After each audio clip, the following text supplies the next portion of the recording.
Team India के final हारने के बाद पूरे इंडियन फैंस डिसअपॉइंटेड थे। अब इनके लिए एक और बुरी खबर है जो सोशल मीडिया पर इस वक्त पूरी तरह से फैल चुकी है। तो इस खबर के बारे में हम आपको बताते हैं एपेक्स स्पोर्ट्स के इस प्लेटफॉर्म पर। तो जी हाँ जनाब, बीसीसीआई ने शायद दोनों ग्रेट प्लेयर्स किंग कोहली और रोहित शर्मा की छुट्टी कर दी है T20 फॉर्मेट से, और शायद ODI फॉर्मेट से भी इनकी छुट्टी कर दी जाए। ऐसी खबर है जो हर तरफ फैली हुई है, मगर एपेक्स स्पोर्ट आपको पता है कि हमेशा से आपके लिए बिल्कुल सही खबरें लेकर आता है। तो इसके बारे में हम आपको बताते चलें कि ये खबर बिल्कुल गलत है। असल खबर क्या है इसके बारे में तफसील से हम आपको अब बताते हैं। तो हुआ यूं है जनाब, जब से इंडियन क्रिकेट टीम जो है वो वर्ल्ड कप का फाइनल हारी है, बीसीसीआई ने टीम का रीबिल्डिंग प्रोसेस शुरू कर दिया है। आपको मालूम है कि T20 सीरीज जो ऑस्ट्रेलिया के खिलाफ होने जा रही है, इसमें ये दोनों अजीम प्लेयर नहीं खेल रहे और इन्होंने 2022 से नवंबर 2022 से कोई भी T20 मैच में हिस्सा नहीं लिया, और इसी वजह से बीसीसीआई ने इन प्लेयर से ये पूछा है कि भाई आप दोनों के क्या प्लान्स हैं। बीसीसीआई की एक सोर्स ने ये कंफर्म किया है कि हमने ये नहीं कहा कि हम आपको जो है वो टीम से निकाल देंगे, बल्कि हमने पूछा है कि आपके क्या प्लान्स हैं, क्योंकि T20 वर्ल्ड कप जो जून में होने जा रहा है उसके सिलसिले में अपनी टीम को बनाना है, और उसमें ये मालूम करना है कि कौन से प्लेयर अवेलेबल हैं और कौन से ये वर्ल्ड कप नहीं खेलेंगे। और हमने दोनों प्लेयर से ये पूछा है कि आपके क्या प्लान्स हैं, आप रिटायरमेंट लेना चाहते हैं या फिर इसी तरह इस फॉर्मेट में अपनी परफॉर्मेंस को जारी रखेंगे, जैसा कि वर्ल्ड कप में ये दोनों टॉप स्कोरर्स थे और इन दोनों ने बहुत ज्यादा स्कोर्स के अंबार लगाए। तो दोस्तों आपका क्या ख्याल है कि इन दोनों प्लेयर्स को T20 वर्ल्ड कप खेलना चाहिए कि नहीं? इंडियन फैंस अपनी सोच का इजहार जरूर कमेंट बॉक्स में करें, और पाकिस्तानी फैंस भी इसके बारे में ज़रूर बोलें, क्योंकि मुझे लगता है कि इन दोनों की रिटायरमेंट की इस खबर से वो काफ़ी खुश होंगे कि अब आसान होगा इंडियन क्रिकेट टीम को हराना पाकिस्तानी क्रिकेट टीम के लिए। तो आपके कमेंट की वैल्यू भी यहाँ पर बनती है। दोस्तों आपको मालूम है कि रोहित शर्मा ने अभी रिसेंटली एक बयान दिया है जो इस चीज़ को और ज़्यादा ताकत देता है कि शायद ये दोनों प्लेयर अब आइंदा किसी भी शॉर्टर फॉर्मेट में खेलते नजर ना आए। रोहित शर्मा ने बोला कि आप अच्छे कप्तान होते हैं, मगर यूं ही एक बुरा मैच हारते हैं तो आपको लोग बुरा कहना शुरू हो जाते हैं, आपको बुरा कप्तान कहना शुरू किया जाता है। तो इससे पता चलता है कि ये काफ़ी डिसअपॉइंटेड हैं और लोगों के रवैये से भी काफ़ी डिसअपॉइंटेड हैं, और ये शायद नहीं चाहेंगे कि अपने इस शॉर्टर फॉर्मेट में कप्तानी को बरकरार रख सकें और क्रिकेट खेलें T20 में या फिर ODIs में।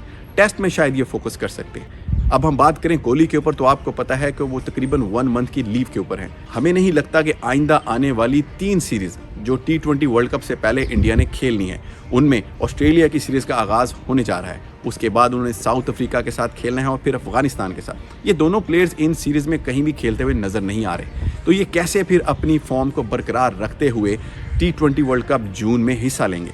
सिर्फ IPL है जो कि लग रहा है कि वो शायद इसमें हिस्सा लेंगे। अब हम देखते हैं कि बीसीसीआई इसको कैसे प्लान करती है। बीसीसीआई की सोर्सेज ने कंफर्म किया है कि हमने सिर्फ उनसे उनकी राय पूछी है ताकि हम फ्यूचर में ये डिसाइड कर सकें कि इन दोनों प्लेयर्स की क्या अवेलेबिलिटी बनती है इन शॉर्टर फॉर्मेट्स के अंदर।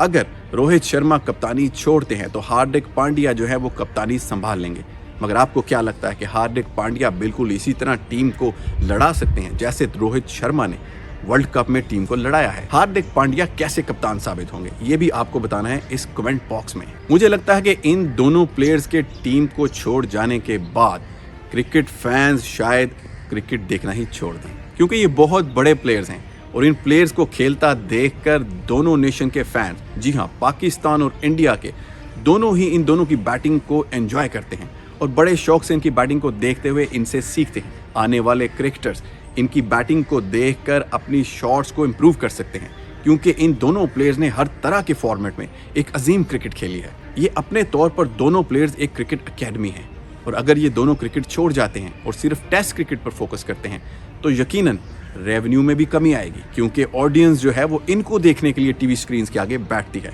अब आने वाली सीरीज में आपको पता है कि कप्तानी कर रहे हैं सूर्या कुमार यादव, जी हाँ 360 से जिन्होंने जंप लिया 0 डिग्री पर। अब इस बात का अंदाजा अब यहाँ से लगा लें कि सूर्या कुमार यादव जो कि नए T20 के कैप्टन थे, हार्दिक पांड्या के अनफिट होने की वजह से ये टीम को लीड कर रहे थे। इन्होंने प्रेस कॉन्फ्रेंस की और उसमें सिर्फ 2 जर्नलिस्ट बैठे थे। कहाँ गए सारे? सिर्फ इसी वजह से नहीं आए कि जो स्टार्स प्लेयर्स हैं वो इस सीरीज में नहीं खेल रहे, इस सीरीज में कोई इंटरेस्ट ही नहीं ले रहा। तो ये सब कुछ क्या चल रहा है? इन दोनों प्लेयर्स की वैल्यू का अंदाजा आप इस बात से लगा सकते हैं हमारा तो दिल यही चाहेगा कि भाई ये दोनों प्लेयर्स खेलते रहें, हत्ता के ओडीआई का 2027 का वर्ल्ड कप भी ये दोनों खेलें, ताकि वर्ल्ड कप में कोई तो इंटरेस्ट बाकी हो और टीम इंडिया को खेलता देखकर पाकिस्तानी फैंस भी अपने कमेंट्स जो हैं वो जारी रखें, क्योंकि जब इनका बड़ा टाकरा होता है तो बड़ा कुछ देखने को मिलता है और लोग इस बात को एंजॉय करते हैं। हालिया वर्ल्ड कप में आपने ये सब कुछ देख लिया है कि कैसे फैंस एक दूसरे के साथ नोक झोंक जारी रखते हैं, मगर आपको फिर एडवाइस करेंगे कि ये नोक झोंक जो है वो हमेशा हेल्थी होनी चाहिए। इसमें कोई जंग और लड़ाई का आंसर शामिल नहीं होना चाहिए, क्योंकि ये एक स्पोर्ट्स है, इसको स्पोर्ट्स के तौर पर लिया जाना चाहिए। अब चूंकि आपको पता चल चुका है कि ये खबर बिल्कुल गलत है कि बीसीसीआई ने दोनों प्लेयर को बाय फोर्स जो है रिटायरमेंट लेने का कहा है, ऐसा बिल्कुल भी नहीं है, बल्कि उनसे चॉइस पूछी गई है कि जी बताएं आपने क्या करना है अपने फ्यूचर के बारे में, ताकि हम उसके मुताबिक सारी प्लानिंग तरतीब दे सकें। पाकिस्तान में अमूमन ऐसा नहीं होता, प्लेयर्स को जबरी तौर पर टीम से निकाल दिया जाता है। इवन आपके बड़े बड़े प्लेयर्स जैसे कि वसीम अकरम और भी दूसरे लेजेंड 2003 का वर्ल्ड कप हारने के बाद टीम से निकाल दिए गए और इनसे किसी ने नहीं पूछा कि आप अपने फ्यूचर को कैसे प्लान करते हैं। तो इस मामले में बीसीसीआई को दाद देना तो बनती है। तो जनाब आप लोग भी कमेंट करके ज़रूर बताएं कि बीसीसीआई बिल्कुल ये ठीक कर रहा है या इसमें कुछ साजिश की बू नज़र आती है।